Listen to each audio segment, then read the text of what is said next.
1950 में दुबई सिर्फ मछलियां पकड़कर ही पैसे कमाता था, लेकिन 1960 में दुबई में तेल का कुआं पाया गया। लेकिन दूसरी तरफ एक्सपर्ट्स ने दुबई को यह चेतावनी दे दी कि दुबई की जमीन का तेल सिर्फ 2016 तक ही चलेगा। तब दुबई के शेख ने सोचा कि अब उन्हें अपनी इनकम का सोर्स ऑयल इंडस्ट्री से कन्वर्ट करके।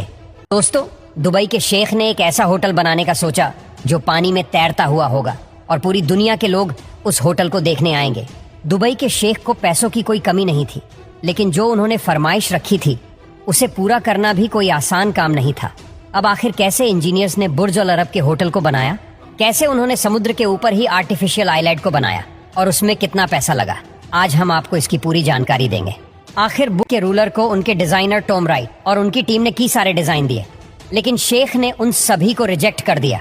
शेख को कुछ ऐसा चाहिए था जिसे देखते ही लोग उसकी तरफ भागते चले आए।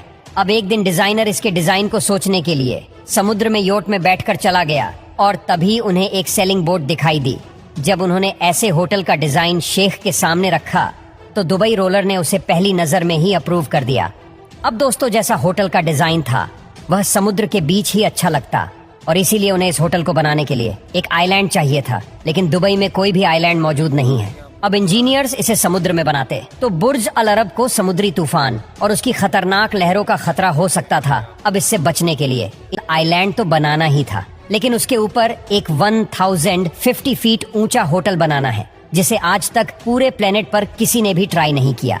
अब 1995 में आइलैंड का काम शुरू कर दिया गया और इस प्रोजेक्ट के इंजीनियर ने समुद्र में 1300 मीटर दूर बड़े बड़े पत्थर डलवाने शुरू कर दिए और अब आइलैंड की शक्ल लोगों के सामने आनी शुरू हो गई।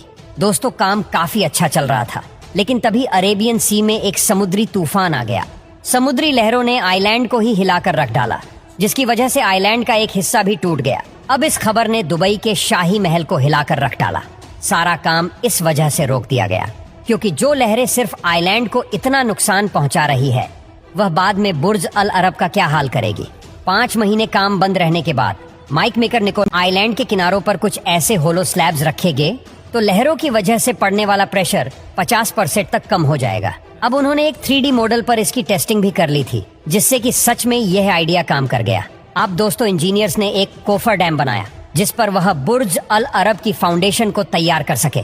अब उन्होंने सोचा कि वह स्टील के मोटे मोटे पाइप्स को जमीन अरब का कोई तूफान भी कुछ बिगाड़ नहीं पाएगा। लेकिन जब उन्होंने स्टील पाइप गाड़ने शुरू किए, जमीन के 180 मीटर की गहराई में ड्रिलिंग करने के बाद भी इंजीनियर्स को सॉलिड रॉक नहीं मिली। अब इसका मतलब यह था कि जिस जगह पर वह बुर्ज अल अरब को बना रहे थे उसके नीचे सिर्फ रेत ही रेत थी। अगर इस आलीशान होटल को रेत पर ही बना दिया जाता तो अर्थक्वेक आने पर यह पूरा होटल ही गिर सकता था। अब एक इंजीनियर ने इसका भी सॉल्यूशन निकाल दिया। उसने कहा कि अगर हम स्टील पाइप को जमीन में गाड़ते चले जाएं, तो एक समय पर जमीन में कंप्रेस्ड रेत खुद ही आ जाएगी और वह पाइप जमीन में धंसना बंद हो जाएंगे। अब ड्रिलिंग करके जब चेक किया और उन्हें जमीन के नीचे कंप्रेस्ड सैंड मिल गई। दोस्तों, पूरे 55 स्टील पाइप को ऐसे ही जमीन पर गाड़ दिया गया जहां पर यह आलीशान होटल खड़ा होने वाला था।